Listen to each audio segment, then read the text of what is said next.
दोस्तों, welcome to my YouTube channel Nancy success classes. दोस्तों, मैं आज आप सभी लोगों को टारगेट टाइम्स यानी कि भारतीय संविधान के बारे में महत्वपूर्ण क्वेश्चन बताऊंगी जो हर प्रतियोगी परीक्षाओं में पूछे जाते हैं जैसा कि आप लोग जानते हैं कि आप सभी लोगों का यूपीपी का पेपर होने वाला है। तो दोस्तों, उसमें भारतीय संविधान से बहुत ही इम्पोर्टेंट क्वेश्चन पूछे जाते हैं।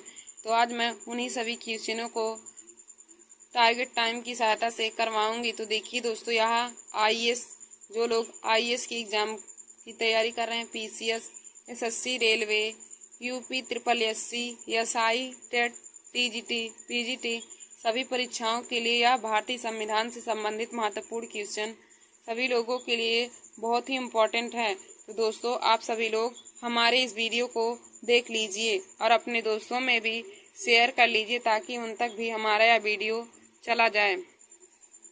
तो दोस्तों, आज का हमारा पहला क्वेश्चन है, भारत के संविधान के निर्माण में संविधान सभा को कितना समय लगा? भारत की संविधान के निर्माण में संविधान सभा को कितना समय लगा? तो देखिए दोस्तों, हमारे पास 4 विकल्प है। तो इसमें से राइट आंसर हो जाएगा ऑप्शन नंबर ए, यानी कि 2 वर्ष 11 माह 18 दिन लगा था। भारतीय संविधान के निर्माण में 2 वर्ष 11 माह 18 दिन का समय लगा था। फिर हमारा दूसरा क्वेश्चन है, संविधान सभा की प्रांतीय संविधान समिति का अध्यक्ष कौन था? संविधान सभा की प्रांतीय संविधान समिति का अध्यक्ष कौन था? तो दोस्तों, इन चारों ऑप्शन में से इसका राइट आंसर हो जाएगा ऑप्शन नंबर डी, यानी कि सरदार वल्लभ भाई पटेल। सरदार पटेल संविधान सभा की प्रांतीय संविधान समिति के अध्यक्ष थे। संविधान सभा की प्रांतीय संविधान समिति के अध्यक्ष सरदार वल्लभ भाई पटेल थे। तो दोस्तों, हमारा दूसरे क्वेश्चन का आंसर ऑप्शन नंबर डी हो जाएगा, यानी कि सरदार पटेल संविधान सभा की प्रांतीय संविधान समिति के अध्यक्ष थे। फिर हमारा अगला क्वेश्चन है, भारतीय संविधान सभा की प्रारूप समिति के अध्यक्ष कौन थे? भारतीय संविधान सभा की प्रारूप समिति के अध्यक्ष कौन थे? तो दोस्तों, डॉक्टर भीमराव अम्बेडकर संविधान सभा की प्रारूप समिति के अध्यक्ष थे, यानी कि हमारा इस क्वेश्चन का आंसर ऑप्शन नंबर सी हो जाएगा। देखिए दोस्तों, यहाँ पे प्रांतीय संविधान समिति का अध्यक्ष, जब प्रांतीय संविधान समिति का अध्यक्ष पूछेगा तो सरदार वल्लभ भाई पटेल को आप लोग ऑप्शन में लगाएंगे, और यदि प्रारूप समिति का अध्यक्ष पूछे तो डॉक्टर भीमराव अम्बेडकर को सही ऑप्शन में लगाएंगे। फिर हमारा अगला क्वेश्चन है, संविधान सभा द्वारा स्थापित मौलिक अधिकारों और अल्पसंख्यकों हेतु सलाहकार समिति के अध्यक्ष कौन थे? संविधान सभा द्वारा स्थापित मौलिक अधिकारों एवं अल्पसंख्यकों हेतु सलाहकार समिति के अध्यक्ष कौन थे? तो दोस्तों, इसका right answer option number B हो जाएगा, यानी कि सरदार वल्लभ भाई पटेल। सरदार वल्लभ भाई पटेल संविधान सभा द्वारा स्थापित मौलिक अधिकारों एवं अल्पसंख्यकों के सलाहकार समिति के अध्यक्ष थे। फिर हमारा अगला क्वेश्चन है, निम्नलिखित में से किसी एक नागरिक के मौलिक अधिकारों का रक्षक तथा भारत के संविधान का अभिभावक किसे माना जाता है? निम्नलिखित में से किस एक को नागरिकों के मौलिक अधिकारों का रक्षक तथा भारत के संविधान का अभिभावक किसे माना जाता है? तो दोस्तों, हमारा इसका right answer option number C, यानी कि उच्चतम न्यायालय को नागरिकों के मौलिक अधिकारों का रक्षक तथा भारत के संविधान का अभिभावक माना जाता है। तो दोस्तों, हमारा इस क्वेश्चन का right answer option number C, यानी कि उच्चतम न्यायालय हो जाएगा। उच्चतम न्यायालय को नागरिकों के मौलिक अधिकारों का रक्षक तथा भारत के संविधान का अभिभावक माना जाता है। फिर हमारा अगला क्वेश्चन है, डॉक्टर भीमराव अम्बेडकर की अध्यक्षता में संविधान की प्रारूप समिति में कितने अन्य सदस्य थे? डॉक्टर भीमराव अम्बेडकर की अध्यक्षता में संविधान सभा की प्रारूप समिति में कितने अन्य सदस्य थे? तो दोस्तों, इसका right answer option number B, यानी कि 6 हो जाएगा। देखिए दोस्तों, संविधान सभा के प्रारूप समिति में डॉक्टर भीमराव अम्बेडकर की अध्यक्षता में 6 अन्य सदस्य थे। तो इसका right answer option number B 6 हो जाएगा। फिर हमारा अगला क्वेश्चन है, भारतीय संविधान के निर्माण के समय संवैधानिक सलाहकार कौन था? देखिए दोस्तों, हमारा क्वेश्चन है, भारतीय संविधान के निर्माण के समय संवैधानिक सलाहकार यानी कि कॉन्स्टिट्यूशनल एडवाइजर कौन था? तो दोस्तों सर वी.एन. राव थे। संविधान सभा के निर्माण के समय संवैधानिक सलाहकार सर वी.एन. राव थे। तो इसका right answer option number C हो जाएगा। और दोस्तों देखिए, सर वी.एन. राव का पूरा नाम बेनेगल नरसिम्हा राव है। बेनेगल नरसिम्हा राव हो जाएगा। तो हमारा इस क्वेश्चन का right answer option number C sir V N. Rao हमारे संविधान सभा के निर्माण के समय संवैधानिक सलाहकार थे। फिर हमारा अगला क्वेश्चन है, भारत की संविधान सभा ने राष्ट्रीय ध्वज को सर्वप्रथम कब स्वीकार किया? भारत की संविधान सभा ने राष्ट्रीय ध्वज को सर्वप्रथम कब स्वीकार किया? तो दोस्तों 22 जुलाई 1947 ईस्वी को संविधान सभा ने राष्ट्रीय ध्वज को अपनाया था। तो इसका right answer option number A हो जाएगा। इसका right answer option number A हो जाएगा। देखिए दोस्तों, संविधान सभा ने राष्ट्रीय ध्वज को 22 जुलाई 1947 ईस्वी को अपनाया था तथा राष्ट्रीय गान को 24 जनवरी 1950 ईस्वी को अपनाया था, जबकि अशोक स्तंभ को राष्ट्रीय चिन्ह के रूप में 26 जनवरी 1950 ईस्वी को अपनाया था। फिर हमारा अगला है, संविधान सभा ने डॉक्टर भीमराव अम्बेडकर की अध्यक्षता में प्रारूप समिति का गठन कब किया? संविधान सभा ने डॉक्टर भीमराव अम्बेडकर की अध्यक्षता में प्रारूप समिति का गठन कब किया? तो देखिए दोस्तों, प्रारूप समिति का गठन डॉक्टर भीमराव अम्बेडकर की अध्यक्षता में 29 अगस्त 1947 ईस्वी को किया गया था। 29 अगस्त 1947 ईस्वी को। तो हमारा इस क्वेश्चन का right answer option number D हो जाएगा, यानी कि 29 अगस्त 1947 ईस्वी में डॉक्टर भीमराव अम्बेडकर की अध्यक्षता में प्रारूप समिति का गठन किया गया और प्रारूप समिति के अध्यक्ष भी डॉक्टर भीमराव अम्बेडकर हैं। फिर हमारा अगला क्वेश्चन है, भारतीय संविधान को संविधान सभा द्वारा कब अंगीकृत किया गया? भारतीय संविधान को संविधान सभा द्वारा अंगीकृत कब किया गया? तो दोस्तों इसका राइट आंसर हो जाएगा ऑप्शन नंबर ए 26 नवंबर 1949 ईस्वी को। 26 नवंबर 1949 ईस्वी को भारतीय संविधान को संविधान सभा के द्वारा अंगीकृत किया गया। भारतीय संविधान को संविधान सभा द्वारा 26 नवंबर 1949 को अंगीकृत किया गया। और दोस्तों भारतीय संविधान लागू 26 जनवरी 1950 ईस्वी को हुआ था। फिर हमारा अगला क्वेश्चन है, डॉक्टर भीमराव अम्बेडकर का संविधान सभा में निर्वाचन किस प्रेसिडेंस से हुआ था? डॉक्टर भीमराव अम्बेडकर का संविधान सभा में निर्वाचन किस प्रेसिडेंस में हुआ था?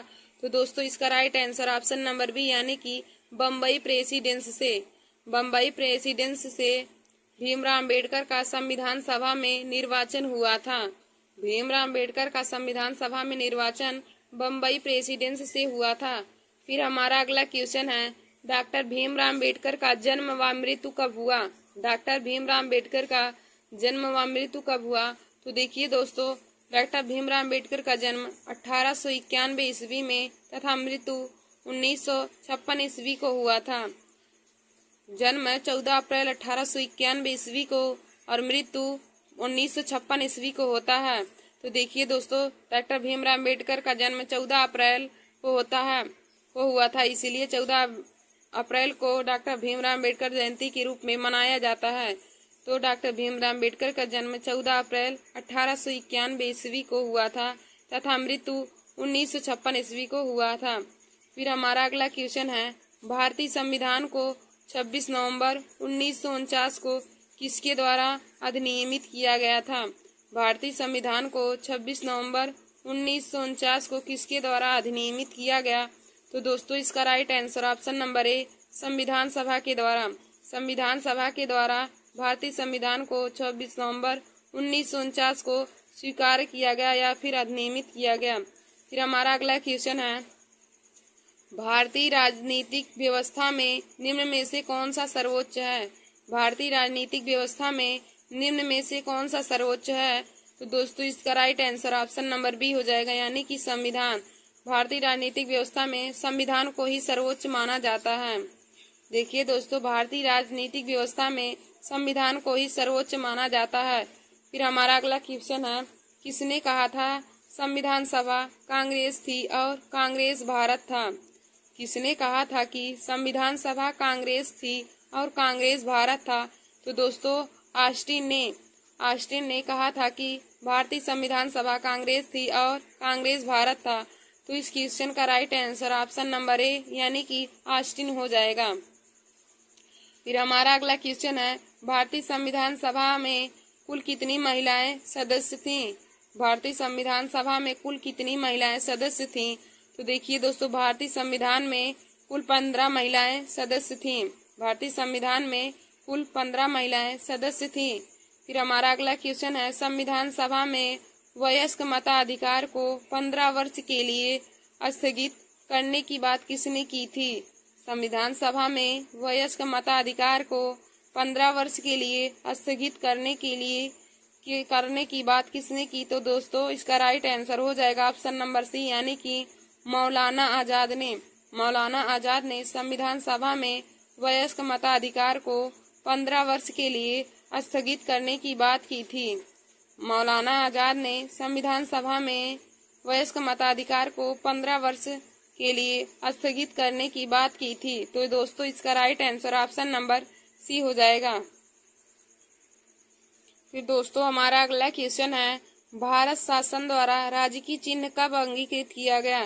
भारत शासन द्वारा राजकीय चिन्ह कब अंगीकृत किया? तो देखिए दोस्तों, भारत का राजकीय चिन्ह अशोक स्तंभ है और मैंने आपको पहले भी बताया कि अशोक स्तंभ को 26 जनवरी 1950 ईस्वी को अपनाया गया था। भारतीय संविधान सभा के द्वारा राजकीय चिन्ह को 26 जनवरी 1950 ईस्वी को अपनाया गया था। फिर हमारा अगला क्वेश्चन है, भारत की संविधान में सम्मिलित समवर्ती सूची किस देश की देन है? भारतीय संविधान में सम्मिलित समवर्ती सूची किस देश की देन है? तो दोस्तों इसका right answer option number B हो जाएगा, यानी कि ऑस्ट्रेलिया देश से।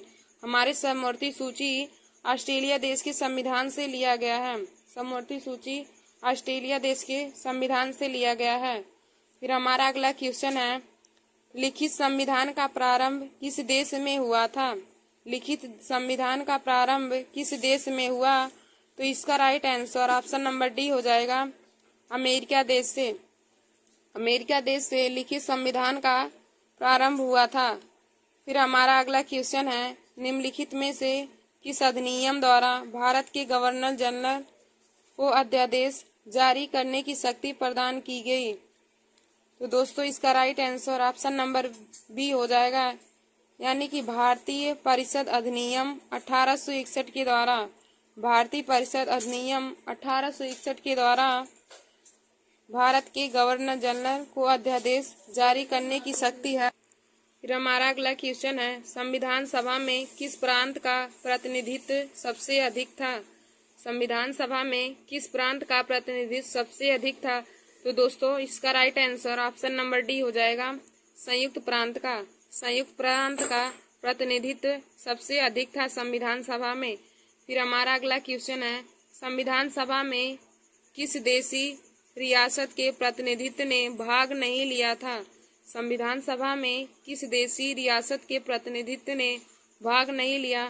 तो दोस्तों हैदराबाद के प्रतिनिधित्व ने संविधान सभा के देशी रियासत में भाग नहीं लिया था। तो इसका right answer option number C, यानी कि हैदराबाद हो जाएगा।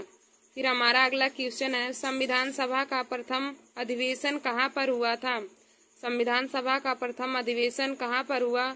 तो दोस्तों इसका राइट आंसर हो जाएगा ऑप्शन नंबर डी, दिल्ली में। संविधान सभा का प्रथम अधिवेशन दिल्ली में हुआ था, जो 9 दिसंबर 1946 ईस्वी को हुआ था और उसी दिन डॉक्टर सच्चिदानंद सिन्हा संविधान सभा के अस्थायी सदस्य भी चुने गए थे। तो देखिए दोस्तों, संविधान सभा का प्रथम अधिवेशन दिल्ली में हुआ था और 9 दिसंबर 1946 ईस्वी को संपन्न हुआ था। फिर हमारा अगला क्वेश्चन है, संविधान सभा के अस्थायी अध्यक्ष कौन थे? संविधान सभा के अस्थायी अध्यक्ष कौन थे? तो दोस्तों अभी मैंने आप सभी लोगों को बताया कि संविधान सभा के अस्थायी सदस्य सच्चिदानंद सिन्हा हैं और अस्थायी अध्यक्ष डॉक्टर राजेंद्र प्रसाद हैं। देखिए दोस्तों, संविधान सभा के अस्थायी अध्यक्ष सच्चिदानंद सिन्हा जो 9 दिसंबर 1946 ईस्वी को बने थे और अस्थायी अध्यक्ष डॉक्टर राजेंद्र प्रसाद थे और डॉक्टर राजेंद्र प्रसाद अस्थायी अध्यक्ष 11 दिसंबर 1946 ईस्वी को बने थे। फिर हमारा अगला क्वेश्चन है, संविधान के विभिन्न पहलुओं के अध्ययन हेतु संविधान सभा ने कितनी समितियां नियुक्त की थी। संविधान सभा के विभिन्न पहलुओं हेतु के अध्ययन में संविधान सभा ने कितनी समितियां नियुक्त की। तो दोस्तों इसका right answer option number B यानी कि 12 समितियां नियुक्त की थी। फिर हमारा अगला है, संविधान सभा के प्रारूप या मसविदा समिति में सदस्यों की संख्या कितनी थी। संविधान सभा के प्रारूप या मसविदा समिति में सदस्यों की संख्या कितनी थी। तो दोस्तों इसका right answer option number B यानी कि 7 हो जाएगा। देखिए दोस्तों, प्रारूप समिति को हम लोग मसौदा समिति भी कहते हैं, तो आप लोग इस बात को जरूर ध्यान दीजिए कि प्रारूप समिति को मसौदा समिति कहा जाता है। यदि आप सभी लोगों को प्रारूप समिति ना देकर यदि मसौदा समिति के अध्यक्ष पूछ ले तो आप सभी लोग डॉक्टर भीमराव अम्बेडकर को तब भी लगाएंगे, क्योंकि प्रारूप समिति को ही मसौदा समिति कहा जाता है। और संविधान सभा के प्रारूप समिति या मसौदा समिति में सदस्यों की संख्या 7 थी। तो ऑप्शन नंबर बी इसका राइट आंसर हो जाएगा। फिर हमारा अगला क्वेश्चन है, निम्नलिखित में से कौन संविधान सभा द्वारा गठित प्रारूप या मसौदा समिति का सदस्य नहीं था। तो दोस्तों देखिए दोस्तों, अल्लादी कृष्णा स्वामी अय्यर ये भी प्रारूप समिति या मसौदा समिति के अध्यक्ष थे और डीपी खेतन भी मसौदा समिति के अध्यक्ष थे और केएम मुंशी भी मसौदा समिति के अध्यक्ष थे, जबकि सरदार वल्लभ भाई पटेल मसौदा समिति के अध्यक्ष नहीं थे। तो इसका right answer option number C हो जाएगा, यानी कि सरदार वल्लभ भाई पटेल हमारे प्रारूप समिति या मसौदा समिति के सदस्य नहीं थे। और प्रारूप समिति या मसौदा समिति के 7 सदस्य थे, जिनमें से सरदार वल्लभ भाई पटेल नहीं हैं। फिर हमारा अगला क्वेश्चन है, संविधान निर्मात्री सभा में झंडा समिति के अध्यक्ष कौन थे। संविधान निर्मात्री सभा में झंडा समिति के अध्यक्ष कौन थे। तो दोस्तों इसका right answer option number D हो जाएगा, पंडित जवाहरलाल नेहरू। पंडित जवाहरलाल नेहरू संविधान निर्मात्री सभा में झंडा समिति के अध्यक्ष थे। देखिए दोस्तों, झंडा समिति के अध्यक्ष पंडित जवाहरलाल नेहरू थे। फिर हमारा अगला क्वेश्चन है, संविधान सभा के कितने उपस्थित सदस्यों ने संविधान पर हस्ताक्षर किए। संविधान सभा के कितने उपस्थित सदस्यों ने संविधान सभा पर हस्ताक्षर किए। तो दोस्तों 284 लोगों ने संविधान सभा पर हस्ताक्षर किए थे। संविधान सभा पर हस्ताक्षर करने वाले लोगों की संख्या 284 थी और संविधान सभा की प्रथम बैठक 9 दिसंबर 1946 ईस्वी को नई दिल्ली में हुई थी। फिर हमारा अगला क्वेश्चन है, संविधान सभा की महिला सदस्य निम्नलिखित में से कौन नहीं है। संविधान सभा की महिला सदस्य निम्नलिखित में से कौन नहीं है। देखिए दोस्तों, संविधान सभा के निर्माण में 15 महिलाएं ने भाग लिया था। संविधान सभा के निर्माण में 15 महिलाएं ने सदस्य। देखिए दोस्तों, संविधान सभा के निर्माण में 15 महिलाओं ने भाग लिया था और 15 महिलाओं में से सरोजिनी नायडू संविधान सभा की महिला थी, सुचेता कृपलानी भी संविधान सभा की महिला थी, हंसा मेहता भी संविधान सभा की महिला थी, जबकि लीला सेठ संविधान सभा की महिला सदस्य नहीं थी। संविधान सभा की महिला सदस्य लीला सेठ नहीं थी। तो इसका ऑप्शन हो जाएगा इसका राइट आंसर हो जाएगा ऑप्शन नंबर डी, यानी कि लीला सेठ संविधान सभा की महिला सदस्य नहीं थी। फिर हमारा अगला क्वेश्चन है, संविधान सभा की महिला सदस्य थी। संविधान सभा की महिला सदस्य थी, यानी कि इनमें से हमें विकल्प में चुनना है कि संविधान सभा की महिला सदस्य कौन थी। तो देखिए दोस्तों, राजकुमारी अमृत कौर संविधान सभा की सदस्य थी। फिर विजय लक्ष्मी पंडित भी संविधान सभा की महिला सदस्य थी। पूर्णिमा बनर्जी भी महिला सदस्य थी संविधान सभा की। और ऑप्शन नंबर डी हमारा दिया उपयुक्त सही। तो इस क्वेश्चन का right answer option number D हो जाएगा, यानी कि उपयुक्त सभी, यानी कि राजकुमारी अमृत कौर, विजय लक्ष्मी पंडित, पूर्णिमा बनर्जी सभी लोग हमारी संविधान सभा की महिला सदस्य थी। तो इसका right answer option number D हो जाएगा। फिर हमारा अगला क्वेश्चन है, रेगुलेटिंग एक्ट 1773 के द्वारा किसे काउंसिल का सदस्य नियुक्त किया गया। रेगुलेटिंग एक्ट 1773 के द्वारा किसे काउंसिल का सदस्य नियुक्त किया गया? तो दोस्तों इसका right answer option number D यानी कि उपयुक्त सभी, यानी कि फ्रांसीसी, क्लेयरिंग और मानसन को भी सभी लोगों को काउंसिल का सदस्य चुना गया। और थैंक यू दोस्तों, ऐसे ही हमारे वीडियो को देखने के लिए आप सभी लोग हमारे YouTube channel Nancy success classes को सब्सक्राइब कर लीजिए। और देखिए दोस्तों, जो मैंने आज आप सभी लोगों को पॉलिटी का क्वेश्चन कराया है वह यूपीपी पुलिस और सभी कंपटीशन की परीक्षाओं के लिए बहुत ही इम्पोर्टेंट है। और मैंने आज इम्पोर्टेंट ही क्वेश्चन को कराया है जो कंपटीशन की परीक्षा में आ सकता है। तो आप सभी लोग हमारे इस वीडियो को देख लीजिए। धन्यवाद दोस्तों।